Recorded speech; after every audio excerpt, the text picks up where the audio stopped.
The rain had stopped, as Frank noticed when he glanced out the window again. "It's clearing up. What say we go out for a spin, Joe?" "Suits me." "Let's go." "Don't be late for supper," warned Mrs. Hardy as the boys started out the door. "We'll be in time," they promised, and the door closed behind them. The Hardy boys went out to the shed where they kept their motorcycles. Both Joe and Frank had machines, given to them by their father, and in their spare time they spent many hours about the roads in and around Bayport. Sorry, there's a bug over there. I just lost my train of thought. Urgh. Die, motherfucker. Yeah.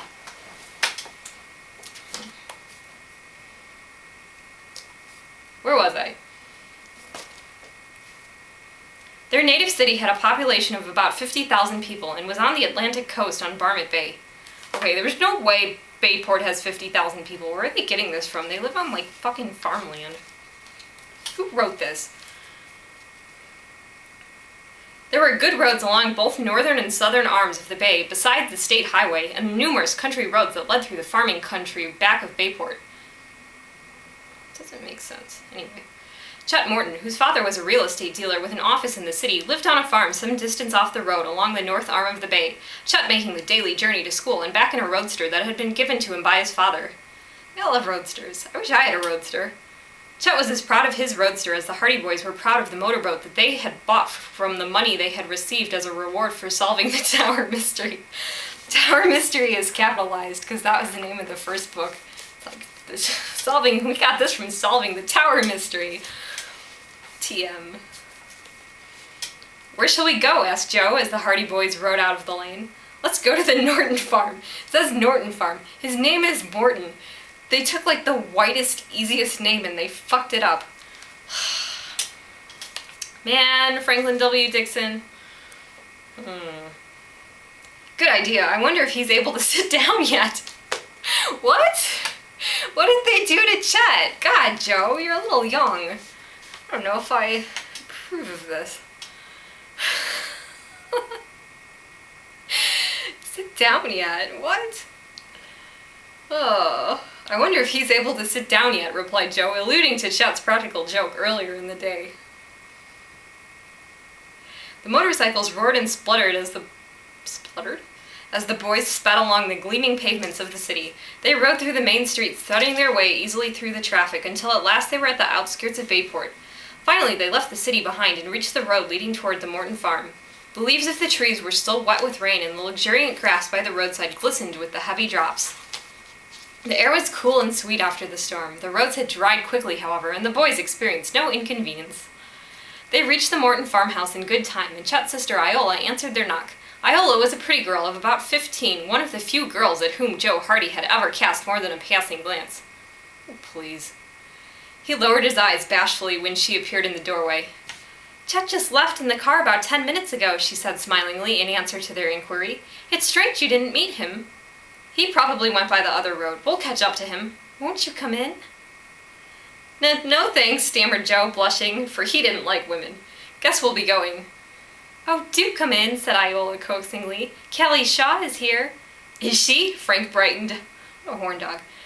Up at this intelligence, and at that moment a brown-eyed, dark-haired girl about his own age appeared in the hall. "Hello," she called, smiling pleasantly and displaying the small, even teeth of a dazzling whiteness. "Let's go," muttered Joe, tugging at Frank's sleeve. "I don't like women." He was incurably shy in the presence of girls, especially Iola. But Frank did not go just then. He chatted with Callie Shaw for a while, and Iola tried to make conversation with Joe, whose answers were mumbled and muttered while he inwardly wished he could talk as freely and without embarrassment as his brother. At length, Frank decided to go, and Joe sighed with relief. Phew! The girls bade them goodbye after again urging them to come inside the house, and the boys departed. "Whew!" breathed Joe, mopping his brow. "I'm glad that's over." Frank looked at him in surprise. "Why, what's the matter? You don't like girls?" "I thought you liked Iola Morton." "That's just the trouble. I do," answered Joe mysteriously. Whatever. Yeah. You like her, you're a fag, whatever, same difference. And Frank wisely forbore further inquiry. Frank doesn't want to know about his brother's deviance. They mounted their motorcycles again and rode down the lane out to the road.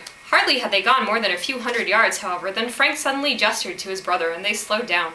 Pulled up beside the road was an automobile, and as the boys drew near, they saw that 3 men were in the car. Did they look Turkish? The men were talking together as they looked up, and they looked up as the boys approached. Something in the attitude of the trio aroused Frank's suspicions, and this prompted him to ride slower. There seemed to be no apparent reason why the men should have pulled their car up beside the road, for they were not repairing a breakdown, and they were still a little distance from the lane leading to the Morton farmhouse. Then, as the motorcycle slowly passed the car, the 3 men solemnly regarded the 2 boys. Frank suppressed an exclamation of surprise. The 3 men in the car were the 3 men who had pursued the boys in the motorboat earlier that day. I just read that.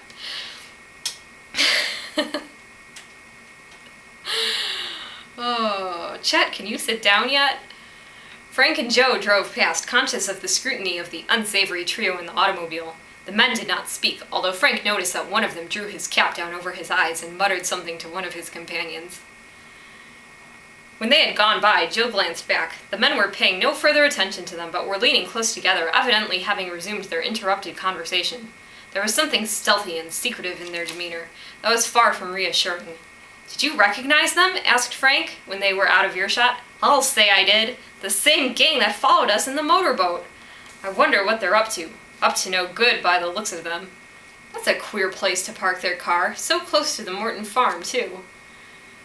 They're really fucking dumb criminals. They didn't even get the house right. "They look like a bad outfit to me," remarked Joe. "I'd like to know more about them. There was something funny about the way they chased us in the boat. And don't you remember how closely they looked at Chet and Biff?"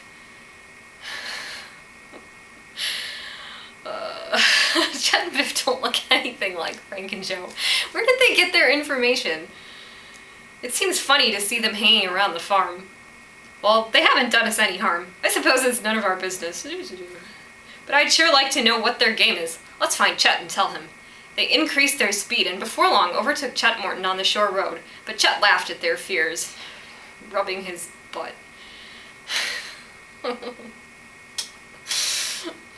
I'm so mature.